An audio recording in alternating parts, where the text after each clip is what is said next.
사도행전 14장 말씀을 전하겠습니다. 우리 사도행전 말씀을 보시면 2000년 전에 사도들이 어떤 삶을 살았을까, 성도들은 어떤 삶을 살았는가 우리에게 본이 됩니다. 그들의 삶을 살펴보면 우리와 너무 격차가 큽니다. 이렇게 좋은 예배당이 있었겠습니까? 좋은 시설이 있겠습니까? 자동차가 있겠습니까? 비행기가 있었겠습니까? 그 험한 길을 맨발로 걸어다니며 가가호 방문하여 말씀을 전하고 복음을 전하였습니다. 숱한 핍박을 당하였습니다. 그들의 삶을 지켜보면서 우리가 느껴야 할 것은 어떤 환경 가운데서 굴하지 않은 그들의 복음에 대한 열정을 배워야 됩니다. 특별히 14장 말씀을 보시면 바울이 복음에 대한 어떤 태도를 가지고 있는가 잘 나타나 있습니다. 14장 말씀을 보시면서 우리가 다시금 마음을 새롭게 하며 이 예배당에 들어온 만큼 각오를 다짐하며 우리 일생을 하나님께 드려야겠다. 나도 그분들보다는 그렇게 살 수는 없습니다. 그렇게 살지 못한다 하더라도 조금이나마 그분들의 발자취를 따라야겠다. 마음을 배워야겠다. 이렇게 다짐하는 복된 시간이 되셨으면 합니다. 사도행전 13장부터 사도 바울이 1차 선교여행을 기록을 합니다. 누가가 1차 선교여행에 대해 기록을 하는데 바닷길을 통하여서 키프로스 섬을 통하여 버가로 지나가 타우루스 산맥을 넘어야 비시디아의 안디옥에 있습니다. 비시디아의 안디옥에 들어가 거기서 회당에서 복음을 전하는데 회당의 주류는 유대인이죠. 당연히 회당에 유대인만 모인 것이 아니었고 하나님을 두려워하는 자들, 그리스인들, 이방인들도 함께 모여 있었습니다. 당시 회당에서는 이제 발언권을 주었습니다. 발언권을 바울에게 주니까 바울이 회당에서 일어나 발언을 합니다. 그런데 복음을 전하는데 이렇게 말을 합니다. 사도행전 13장 38절부터 읽어보겠습니다. 그러므로 사람들아 형제들아 너희가 알 것은 곧 이 사람을 통해 죄들의 용서가 너에게 선포되었다는 것과 우리 예수님의 부활 사건을 바울이 증언합니다. 그래서 예수 그리스도를 통해 죄들의 용서함을 선포합니다. 또 모세 율법으로는 너희가 의롭게 되지 못하던 모든 일에서도 믿는 모든 자가 그분으로 말미암아 의롭게 되었다는 것이라. 유대인들은 율법을 자신들의 생명보다 더 귀하게 여겼습니다. 율법하면 모두가 하나님처럼 숭배했습니다. 율법이 당시 생활 철학이었습니다. 율법 없이는 유대인이 존재할 수가 없습니다. 이런 유대인의 회당에 바울이 나타나 바울 또한 유대인입니다. 이제 모세의 율법으로는 의롭게 될 수 없다. 율법이 필요 없다고 말을 합니다. 율법은 필요 없고 이제 예수 그리스도를 말미암아 의롭게 됐다. 파격적인 말을 합니다. 율법의 행위는 되지 않고 이제 그리스도를 믿으면 하나님께서 의롭게 인정함을 해주신다. 이렇게 담대하게 선포했습니다. 여러분 이것은 보통 말이 아닙니다. 천지개벽할 말입니다. 청천벽력 같은 말입니다. 유대인은 도저히 받아들일 수 없는 말입니다. 자 40절에 그런즉 너희는 대언자들의 글에서 말씀하신 것이 너에게 닥치지 아니하도록 주의하라. 이렇게 말을 하면서 봤더니 당시 회중 가운데 있었던 회당 가운데 있었던 이방인들은 적극 환영하였습니다. 걸림돌이었던 모세 율법을 지키지 않아도 이제 예수 그리스도께서 율법의 행위와 상관없이 믿으면 의롭게 된다고 하니까 얼마나 대대의 환영을 했겠습니까? 그런데 이를 본 유대인들은 도저히 용납할 수가 없었습니다. 45절에 유대인들이 그 무리를 보고 시기가 가득하여 바울이 말한 그것들을 대적하여 말하고 반박하며 신성모독하거늘 이에 바울과 바나바가 담대하게 되어 이르되 하나님의 말씀을 마땅히 너에게 먼저 말할 필요가 있었으나 너희가 그것을 버리고 너희 자신을 영존하는 생명에 합당하지 않은 자로 판단하므로 보라 우리는 이방인들에게로 돌아서노라. 주께서 이같이 우리에게 명령하여 이르시되 내가 너를 이방인들의 빛으로 세웠나니 이것은 내가 땅끝까지 이르러 구원을 위한 일꾼이 되게 하려 함이라 하셨느니라 하매.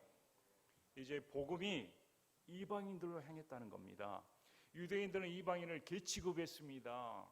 지옥의 땔감나무로 생각했습니다. 어떻게 이방인에게 복음의 빛이 들어갈 수가 있는가? 어떻게 유대인들이 섬기는 하나님을 모세의 율법과 상관없이 부를 수가 있단 말인가?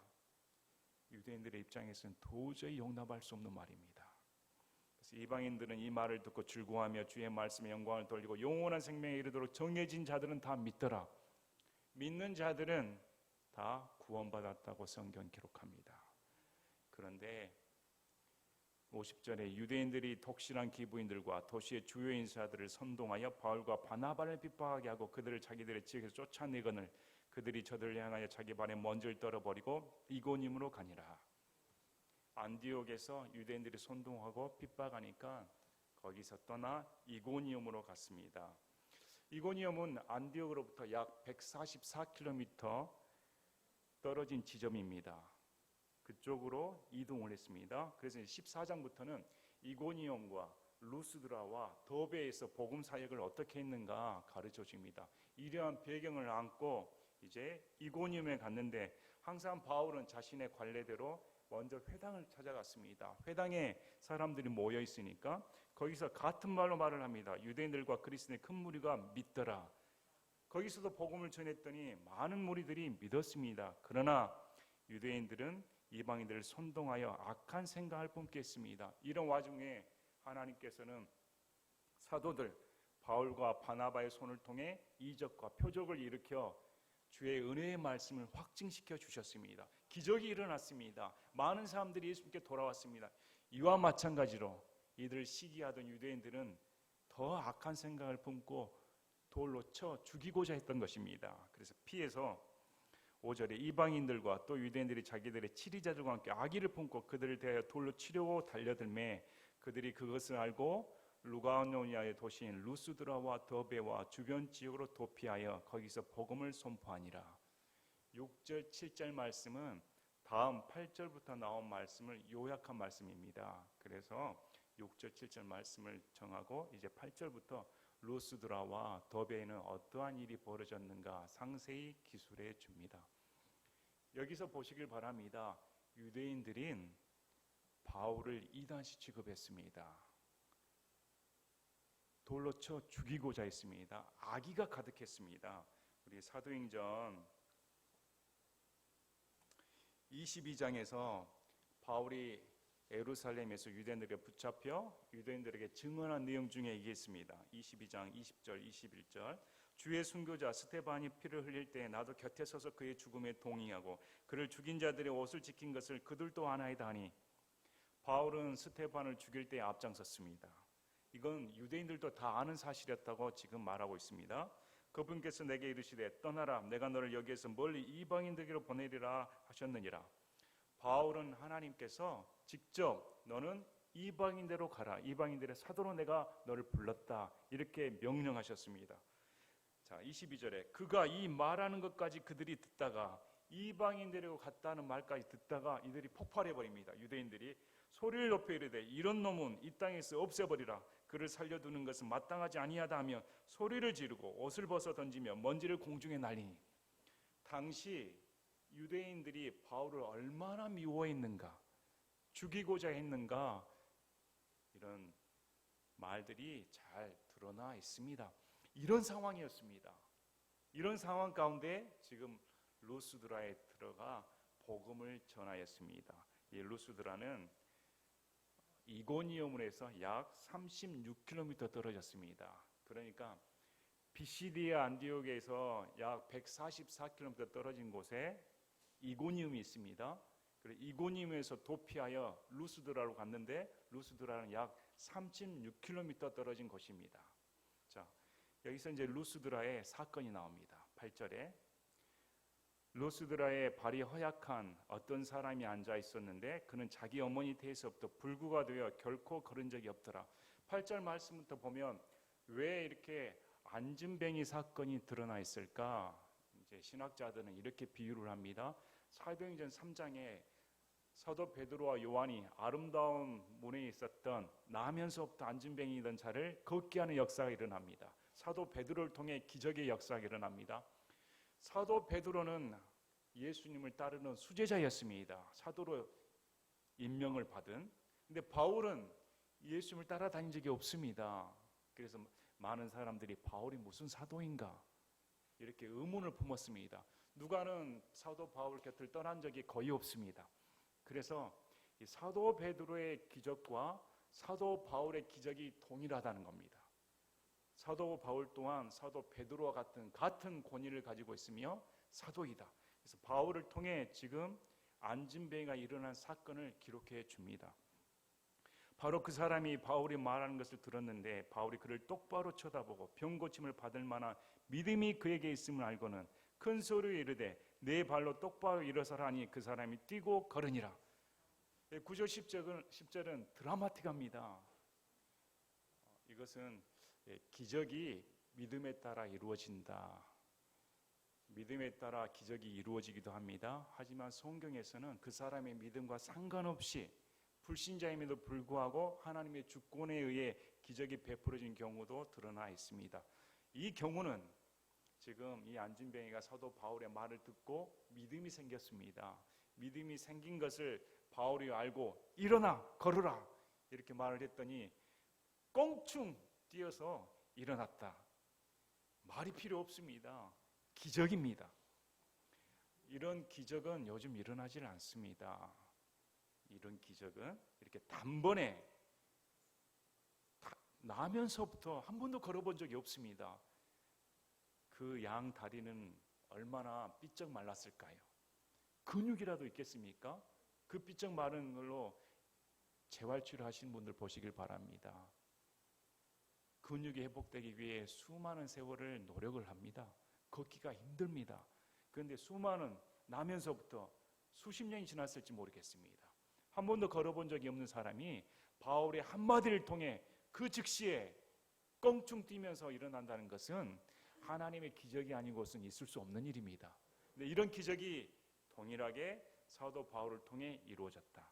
그랬더니 사람들이 와 놀랐습니다. 내가 저 사람을 아는데 일어나 본 적도 없는 사람이 어떻게 일어나는가? 이건 하나님이 나타났다. 그들이 믿는 제우스, 여기서 말하는 주피터가 나옵니다. 그리스의 제우스란 말이 로마어 또 영어로 주피터입니다. 자, 사람들이 바울이 행한 일을 보고 목소리를 높여 루가오니아 말로 이르되 신들이 사람들의 모양을 우리에게 내려왔다며 바나바는 주피터라고 바울은 주로 말하는 사람이므로 머큐리라 하더라. 대변, 말을 하는 사람. 여기서 보니까 바나바와 바울이 나오는데 바나바는 주피터로 말을 하고 제우스를 말을 하고 바울은 주로 말하는 사람, 복음을 전하는 사람이었습니다. 보시면 아시는 것처럼 복음을 주로 말하는 사람이 바울이었습니다. 바나바보다 바울이 말을 많이 하니까 이 사람은 머큐리다 이렇게 했습니다. 그래서 13절에 이에 그들의 도시 앞에 있던 주피터의 제사장에 소와 화환들을 가지고 성문들이 이르러 사람들과 함께 희생물을 드리려 하니 사도들과 바나바와 바울이 이 말을 듣고 자기들의 옷을 찢으며 사람들 가운데 달려들어가 소리 질렀다. 사람들이 야 신들이 하나님이로 생각했던 그들이 인간의 모습으로 와 기적을 베풀었다는 겁니다. 그래서 제사장과 함께 소와 화환들을 가지고 희생물을 드리려고 하니까 자기들에게 제사를 지내려고 하니까 이런 일이 어디가 있습니까? 그래서 옷을 찢고 가서 말렸다 이렇게 나옵니다. 우리 사도행전 10장에 동일한 사건이 기록되어 있습니다. 사도 베드로가 고넬료 집안으로 가니까 고넬료가 엎드려 사도 베드로를 경배하려 합니다. 그랬더니 사도 베드로가 하지 말라 이렇게 말합니다. 나도 사람이다. 이게 복음을 맡은 사람의 자세입니다. 요즘 목회자라고 또 종교 지도자라고 너무 자신이 신분권에 불과하다는 사실을 망각한 사람들 많습니다. 여기 바울의 자세를 보시길 바랍니다. 바나바의 자세를 보시길 바랍니다. 요즘 만약에 여러분의 손을 통해 안진뱅이가 일어나면 동네방네 하나님이 나를 통해 사용하셨다. 기적의 은사, 초유의 은사, 프랑카드를 걸고 모여라. 집회 벌일 거 떠들거리며 그렇게 행동하지 않겠습니까? 와, 저 사람의 은사가 났다. 오죽하면 동상에다 발을 입맞춤을 하고 기적을 베풀어 달라고 하는 사람들 얼마나 많습니까? 그런데 여기 자세를 보시길 바랍니다. 바울과 바나바는 우리도 동일한 성정, 인간이라는 겁니다. 너희와 같은 사람에 불과하다. 나약한 인간에 불과하다. 이것이 복음을 맡은 사람의 올바른 자세입니다. 자, 이르러 선생들아 어찌하여 너희가 이런 일들 행하느냐? 우리도 너희와 똑같은 성전을 가진 사람들이라. 그러면서 15절 후반부에 이를 통해 지금 바울이 다시 복음을 전합니다. 이들은 이방인들입니다. 유대인들이 아닙니다. 13장에서 유대인들을 향해 할 때는 구약의 말씀들을 인용을 합니다. 유대인들이니까, 모세를 아니까. 그러나 이방인들은 모세에 대해 모릅니다. 구약에 대해 모릅니다. 출애굽의 사건을 전혀 모릅니다. 그래서 이들에게는 바울이 어떻게 말을 하는가? 너희에게 복음을 선포하는 것은, 복음을 선포하는 이유에 대해 말합니다. 너희가 이런 헛된 일들을 버리고, 헛된 일들이다. 지금 우상 숭배를 하는 것. 주피터 제사장을 통해 인간을 신대접하며 우상 숭배하는 것은 다 헛된 것이다. 수많은 사람들이 우상에 매달립니다. 자기가 만든 상을 가지고 거기다 엎드려 절합니다. 얼마나 어리석습니까? 그게 무슨 신입니까? 헛된 것입니다. 그런 헛된 믿음을 통해 구원을 받을 수 있으며 그런 헛된 믿음을 통해 하나님의 은총을 기대한다는 것이 얼마나 불쌍합니까? 이런 복음을 선포하는 것은 이런 헛된 것들을 버려야 된다. 그리고 하늘과 땅과 바다와 그 안에 있는 모든 것들을 만드신 분, 이제 하나님을 소개합니다. 바울이 모시는 하나님, 그 하나님은 천지 만물을 만드신 창조주이시다. 우상과 다릅니다. 우상은 천지 만물을 창조할 수가 없습니다. 그러나 바울이 이방인에게 제시한 것은 이것은 천지 만물을 창조하신 하나님의 복음이다. 이렇게 말을 합니다. 그리고 살아계시다. 그분은 살아계십니다. 우상처럼 말을 못하시는 분이 아니십니다. 우상처럼 그냥 꽉 굳어있는 그런 돌덩어리가 아닙니다. 그분은 현재 우리를 지켜보시며 우리에게 역사를 하시며 온 우주 만물을 운행시키시는 살아계신 하나님이시다.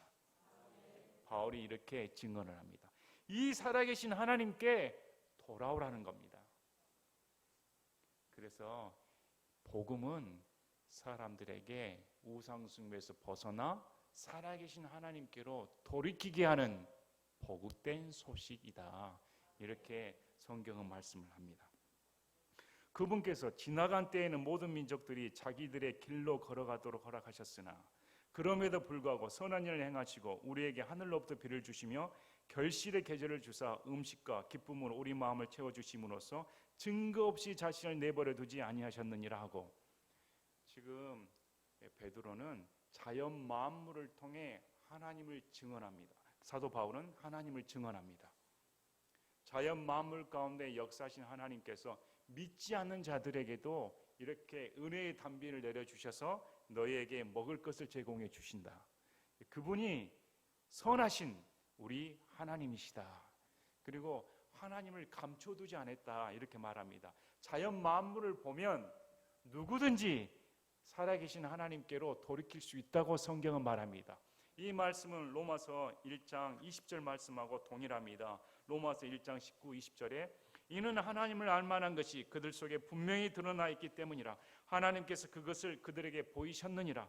그분의 보이지 아니한 것들 곧 그분의 영원하신 권능과 신격은 창세로부터 분명히 보이며 만들어진 것들을 통해 깨달아 알 수 있나니 그러므로 그들이 변명할 수 없느니라. 하늘과 태양과 달과 인간이 탄생하는 것, 동물들이 또 아름다운 새들이 지저귀는 것, 꽃들이 만발하게 피는 것들, 모든 것이 운행한 것을 보면 살아계신 하나님이 계신다는 것을 핑계할 수 없다고 성경은 말씀을 합니다. 그래서 이렇게 말합니다. 증거 없이 자신을 내버려 두지 아니하셨다. 하나님께서 이런 증거를 얼마든지 우리에게 보이셨다고 지금 루스드리아에 있는 이방인들에게 사도 바울이 증언을 해줍니다. 이렇게 말하여 겨우 그 사람들을 말려 그들이 자기들에게 희생물을 드리지 못하게 하니라. 겨우 말렸습니다. 얼마나 열성적이었던지 겨우 뜯어 말렸습니다. 자, 이렇게 루스드라에서 놀라운 기적의 역사가, 초자연적 역사가 일어났으면 여러분, 루스드라의 주민들은 어떤 반응을 보였습니까? 열정적으로 하나님처럼 섬기려고 했습니다. 사람들을 쫓았습니다. 그런데 19절에 전혀 다른 반응이 나옵니다. 어떤 유대인들이 안디옥과 이고니움에서 거기로 와서 사람들을 설득하고, 안디옥과 이고니움에서 거기서 왔다. 몇 킬로입니까? 안디옥에서 루스드라까지는 약 180km입니다. 여기서 대전에 못 미치는 거리인데 180km나 되는 거리를 얼마나 열성적으로 바울을 죽이고자 했더니 여기까지 쫓아왔습니다. 루스드라까지. 그래서 선동해가지고 돌로 바울을 친 뒤 그가 죽은 줄로 생각하고는 도시 밖으로 그를 끌어내니라. 죽였습니다. 죽이고자 하는 의도로 돌로 쳐 죽였습니다. 사람들이 선동당했습니다. 기적을 본 사람들도 포함됐을 텐데, 복음을 들었던 사람도 포함됐을 텐데, 유대인들의 말에 선동당하여 방금 전까지 하나님처럼 섬기고 있던 바울을 쳐 죽였다는 겁니다. 거의 가사 상태에 빠졌습니다. 거의 죽다시피 했습니다. 그리고 성문 밖으로 끌어 던져버렸습니다. 마치 이 장면은 스데반이 죽어가는 장면과 교차가 됩니다. 복음을 전하다가 순교당한 스데반처럼 그 죽음에 앞장섰던 바울이 이제 자신이 스데반처럼 돌에 맞아 거의 죽을 지경에 빠졌습니다. 유대인들은 바울이 죽은 줄 알고 성 밖에 버리고 떠났습니다. 그런데 20절에 그러나 제자들이 그를 둘러섰을 때 그가 일어나 도시로 들어갔다가 20절부터는 바울이 어떤 자세가 나오는가, 오늘 말씀 제목처럼 바울은 복음을 자신의 생명보다 더 귀하게 여겼습니다. 죽다시피 했는데, 돌에 맞았는데 바울이 무슨 잘못을 저질렀습니까? 오로지 그가 한 것은 하나님께 충성되이 이방인을 구원시키고자 한 것뿐입니다. 열정을 다했습니다. 그러나 그에게 돌아온 것은 온갖 핍박과 고난과 역경뿐이었습니다. 이제 죽을 지경에 빠졌습니다. 거기에 제자들이 그를 둘러섰다.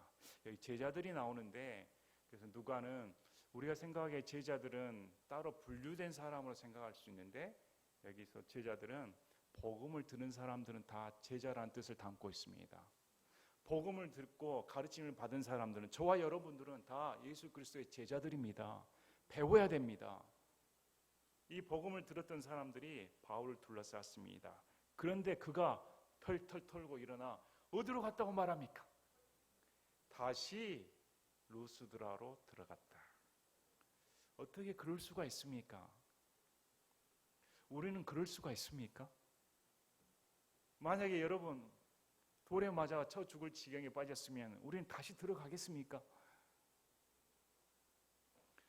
이런 장면들은 우리의 마음을 녹입니다. 나는 어떤 신앙생활을 하고 있는가? 내가 믿는 하나님은 누구신가? 여러분 복음을 아십니까? 정말 여러분이 아는 복음이 여러분의 생명을 내놓게 하면 내놓을 수가 있습니까? 정말 내게 복음이 꽂혀서 나는 이 복음을 내 생명보다 귀하게 여깁니다. 복음을 위해서라면 내가 돌로 쳐 죽임을 당하더라도 나는 복음을 전하겠습니까? 이런 마음이 과연 있을까요? 물론 저부터 없습니다. 그래서 오늘 말씀을 전하는 이유는 우리가 각오를 새롭게 해야겠다. 우리가 예수님 믿는 것이 무언가? 과연 그 복음이 나에게 어느 정도의 임팩트를 갖고 있는가? 나는 복음에 대해 어떤 반응을 보일 수가 있는가? 2000여 년이라는 갭이 있습니다. 당시 상황과 지금의 상황은 전혀 다릅니다. 당시 상황은 돌에 쳐맞아 죽습니다. 유대인들이 가만히 놔두질 않습니다. 선동을 당합니다. 죽임을 당합니다. 그러나 지금 여러분 예수님 믿는다고 여러분에게 돌팔매질 합니까? 죽입니까? 이런 일은 없습니다. 그럼에도 왜 이 말씀을 들어야 할까요? 도전을 받아야 됩니다. 각오를 새롭게 해야 됩니다. 우리는 그 환경에 빠져 있지 않지만 우리 마음 가운데 내가 복음에 대한 올바른 자세를 가져야겠다. 어떻게 이렇게 자신의 생명을 뒤로하고 들어갈 수가 있는가? 바로 전에 거의 돌로 쳐 맞아 죽을 지경에 빠졌는데 얼마나 아팠을까요? 그런데 훌훌 털고 들어갈 수가 있을까? 그것이 바로 복음에 대한 열정입니다. 한 사람이 복음에 대한 반응이 어떻게 나타나는가? 그래서 그 사람이 구원받은 은혜, 그 사람이 받은 복음의 가치가 클수록 어떤 신앙생활을 하는가 드러납니다. 내가 받은 구원의 은혜가 하찮으면 신앙생활 하찮게 합니다. 예배 하찮하게 여깁니다. 말씀 보는 거 하찮하게 여깁니다. 복음을 전하는 거 하지도 않습니다. 그러나 내가 받은 구원의 은혜, 내가 받은 복음의 은혜가 너무 클수록 견딜 수가 없습니다. 지옥 갔다 빠졌는데 예배를 등한시한다더니요. 지옥 갔다 빠졌는데 어떻게 하나님에 대한 충성을 안 한다더니요. 있을 수 없는 일입니다. 그러나 이 바울처럼 바울은 자신을 알았습니다. 가장 앞장서서 예수님을 핍박하던 자였습니다. 예수님을 따르는 자들을 잡아들이고 죽이는데 누구보다 앞장섰습니다. 열심히 대단하였습니다. 이런 그가 다마스쿠스 도상에서 예수님을 만나자 모든 것이 깨져버렸습니다. 그래서 그런 고백이 나옵니다. 죄인 중에 우두머린 나를 예수님께서 구원시켜 주셨으니 이제 죽는 것이 유익이다. 죽으나 살아 내 안에 있는 그리스도께서 영광을 받는 게 유익이다. 이렇게 고백이 나옵니다. 그래서 여러분은 과연 어떻게 구원받으셨습니까? 여러분은 과연 예수님을 어떻게 만나셨습니까? 누구나 바울처럼 그런 다마스쿠스 도상에 격렬한 체험을 하지 못합니다. 그러나 우리에게는 성경이 있습니다. 성경에서 이러한 사람들이 이렇게 예수님을 만났습니다. 또 성경에서 이러한 사람들이 예수님을 이렇게 믿습니다. 이렇게 적혀져 있습니다. 그래서 이것은 사실입니다. 성경은 사실입니다. 사실 그대로를 우리가 받아들이고 우리 앞서 갔던 선진들의 믿음이 이 정도였으면 우리의 나태함을 회개하고 하나님 내가 바로 믿어야겠습니다. 다시 마음을 사로잡겠습니다. 그래서 바울은 훌훌 털고 루스드라로 돌아갔습니다. 이런 이유가 있습니다. 바울은 책임감이 강했습니다. 복음을 맡은 자였습니다. 그러나 자기의 일신의 안정을 위해 거기서 떠나버렸으면 루스드라에 남아있는 성도들에게 어떤 모습을 보였을까요? 더베와 루스드라의 출신이 있습니다. 가장 유명한 사람이 누구일까요? 디모데입니다. 사도행전 20장에 보면 예루살렘으로 파송을 당하는데 거기에 더베 출신의 가이오와 디모데가 언급이 됩니다. 흔히 디모데는 루스드라 출신으로 알려져 있습니다.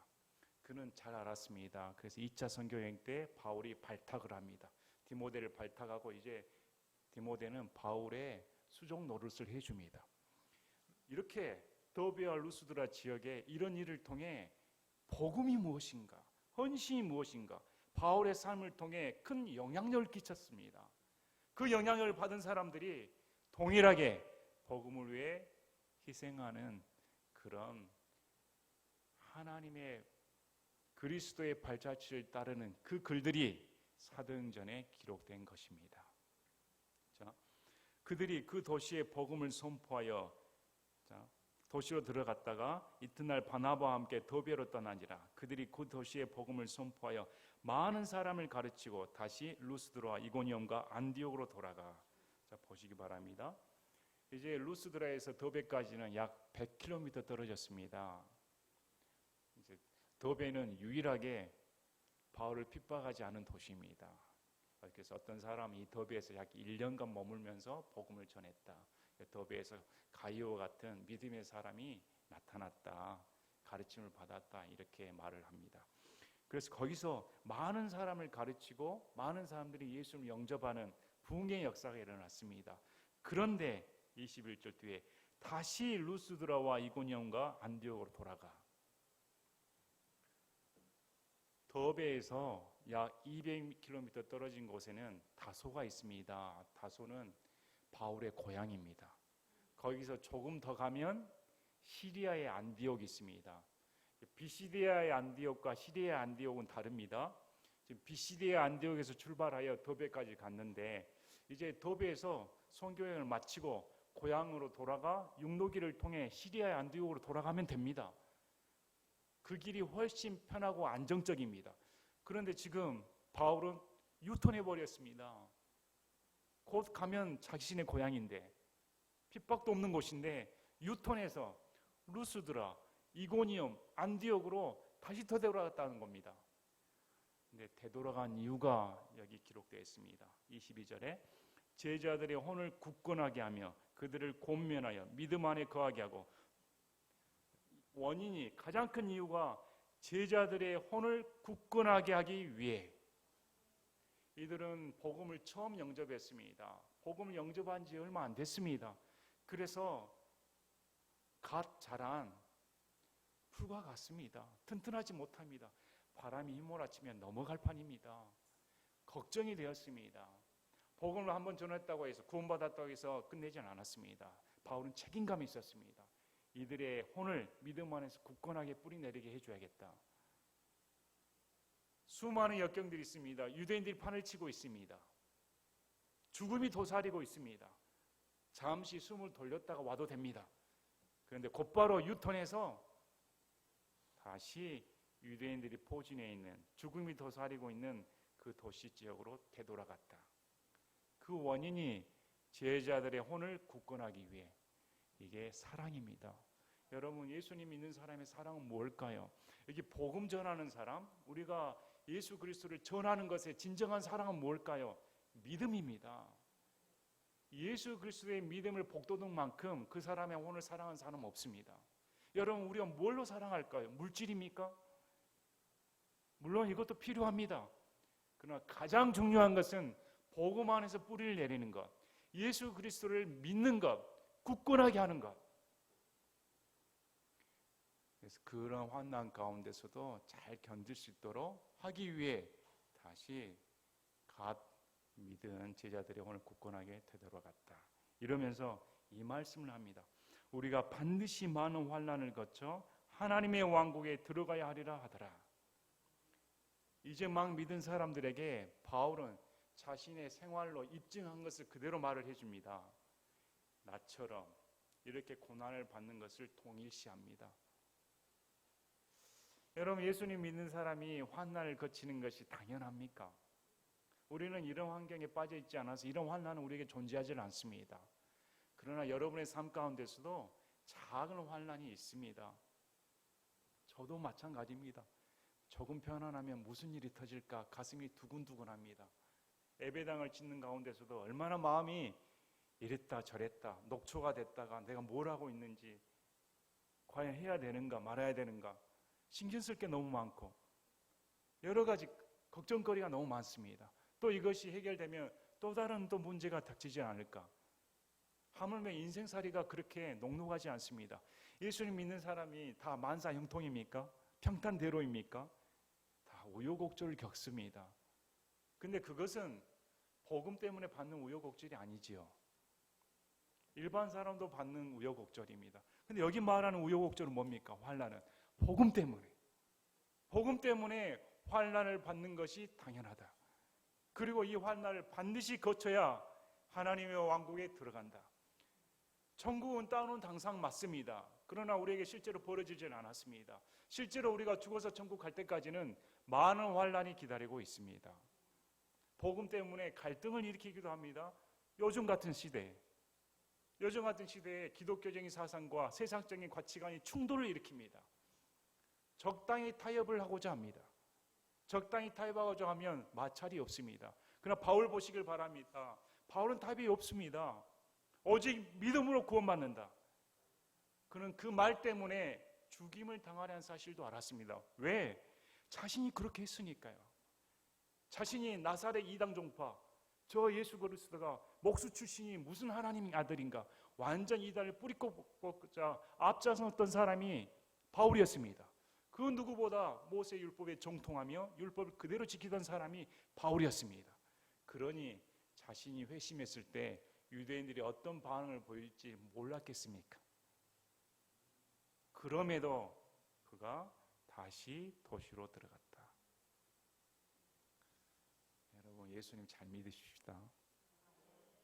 우리 복음을 똑바로 아십시다. 우리도 한번 이렇게 믿어보시길 바랍니다. 진짜 우리 한번 예수님 믿었다, 잘 믿었다. 우리 죽는 순간에 예수님 잘 믿었다, 이렇게 고백하면 얼마나 멋집니까? 그 사람 인생 성공한 거 아닙니까? 예수님 잘 믿고 바울에게 뭐가 있었습니까? 바울에게 부귀영화 누릴 것이 있었겠습니까? 아무도 없었습니다. 바울이 죽을 때 누가만 있고 다 떠났습니다. 그런데도 왜 바울을 더 높일까요? 예수님 믿는 인생이 값지다는 걸 보여줍니다. 여러분, 여러분의 인생이 값집니까? 우리는 때로 나한테 닥치는 환난, 이것이 무슨 뜻인가? 왜 이런 것이 나한테 닥칠까? 답만을 찾기 쉽습니다. 그랬다면 바울은 얼마나 원통이 있을까요? 바울은 얼마나 원통이 있을까요? 원망하자면 바울이 더 원망해야죠. 그럼에도 그가 이렇게 복음을 투신하는 이런 행동들을 보면 오늘날 우리에게 큰 도전을 가져다 줍니다. 그 원인이 제자들의 혼, 믿음을 굳건하기 위해, 그리고 그 다음 두 번째 이유가 나옵니다. 그들이 각 교회에서 그들을 위해 장로들을 임명하고 금식하며 기도하고 자기들이 믿는 주께 그들을 맡기며. 두 번째 이유가 장로들을 임명하기 위해 다시 유턴했다. 이 장로들은 목사를 말합니다. 교회라고 말합니다. 믿는 사람들 무리를 바로 교회로 지칭을 합니다. 각 도시마다 교회가 세워졌습니다. 건물이 없습니다. 그런데도 그리스도의 무리를 교회라고 말하며 지금 뭐라고 말합니까? 반드시 목사가 있어야 된다. 우리 디도서 1장 5절에 이렇게 나옵니다. 디도서 1장 5절에 내가 너를 크레테에 남겨둔 목적은 내가 부족한 것들을 바로잡고 또 내가 너를 세운 것 같이 각 도시에서 장로들을 임명하리라 함이니. 바울은 디도를 크레테 섬에 남겨두었습니다. 파송했습니다. 그 이유가 각 도시마다 목사들을 임명하기 위해. 이 제자들은 바울을 통해 이제 막 믿었습니다. 무리가 모여졌습니다. 그런데 바울은 반드시 해야 할 게 목사가 있어야 된다. 그 이유가 그들을 위해, 제자들을 위해, 믿는 무리들을 위해 반드시 지도자가 필요하다고 성경은 말씀을 합니다. 이 원인은 성도들 위해. 성경에서는 오늘 보시면 그 무리에서 목사를 선출합니다. 그 무리에서. 이것은 성경의 원리입니다. 우리 교회도 마찬가지고 독립침례교회도 이런 전통을 따르고자 노력을 합니다. 이것이 성경적입니다. 성경적으로 그 무리에서 인정받은 사람, 인품을 따지고 가정을 따지며 올바른 가치관과 가르침의 은사를 따져서 그 무리 가운데 지도자를 뽑아 목사로 세워줍니다. 목사가 있어야 굳건하게 되며 성도들 위해 반드시 필요한 존재이다. 이렇게 성경은 말씀을 합니다.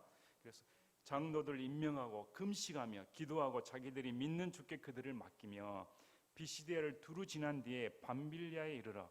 비시디아를 두루 지났습니다. 우리 지리 공부를 하셔야 됩니다. 성경의 지리 공부를 하면 이 비시디아에 아주 험난한 산맥이 있습니다. 그 산맥 이름이 타우루스 산맥입니다. 제가 전에 여러분들이 기억을 쉽게 하기 위해 타우루스를 이렇게 말했습니다. 다 울었어. 그 산맥을 넘으면 다 울었다. 얼마나 험준하고 강도가 판을 쳤든지 위험한 산맥이었습니다. 그런데 지금 사도 바울은 그 타우루스 산맥을 넘나들었다고 말씀을 합니다. 말씀을 버가에서 선포하고 아탈리아로 내려가. 아탈리아는 항구입니다. 그래서 배를 타고 시리아의 안디옥으로 건너갔습니다. 거기서 27절에 그들이 도착하여 교회를 함께 모아 하나님께서 자기들과 함께 행하신 모든 일과 또 그분께서 이방인들에게 믿음의 문을 열어주신 것을 되풀이하여 말하고 거기서 제자들과 함께 오랫동안 머무니라. 시리아의 안디옥에 가 선교 보고를 하였습니다. 1차 선교 여행을 통해 이방인들이 마음을 열고 하나님께서 이방인들을 구원시켜 주신 놀라운 역사를 일으키셨다. 되풀이 말했다. 안 믿었습니다. 잘 받아들이질 않았습니다. 반복적으로 말을 해서 이방인들에게도 구원의 역사가 일어났다. 이렇게 증언을 해줍니다. 여러분, 이방인들의 구원의 역사가 그냥 이루어진 것이 아닙니다. 이 밑바닥에는 사도 바울과 바나바와 그 일행들의 땀과 헌신, 복음을 위해 목숨을 내놓는 그것이 있었으니까 가능합니다. 우리 교회도 마찬가지입니다. 복음의 역사, 부흥의 역사는 그냥 이루어지지는 않습니다. 목사도 마찬가지, 성도도 마찬가지, 헌신이 필요합니다. 복음에 대한 투신이 필요합니다. 열정이 필요합니다. 생명보다 귀하게 여기는 마음이 필요합니다. 그래야 구원의 역사가 일어나지. 그냥 마음을 따뜻하게 하여 배가 부른 것처럼 영혼의 만족만을 위해 추구하는 것은 그걸로는 절대 구원의 역사가 일어나질 않습니다. 오늘 사도행전 14장 말씀을 통해 우리가 도전을 받았습니까? 우리는 어떻게 신앙생활을 해야 될까요? 우리도 마찬가지로 이런 복음을 제 생명보다 더 귀하게 여깁니다. 이런 헌신을 배워야겠습니다. 이렇게 다짐하는 여러분이 되시기를 바랍니다.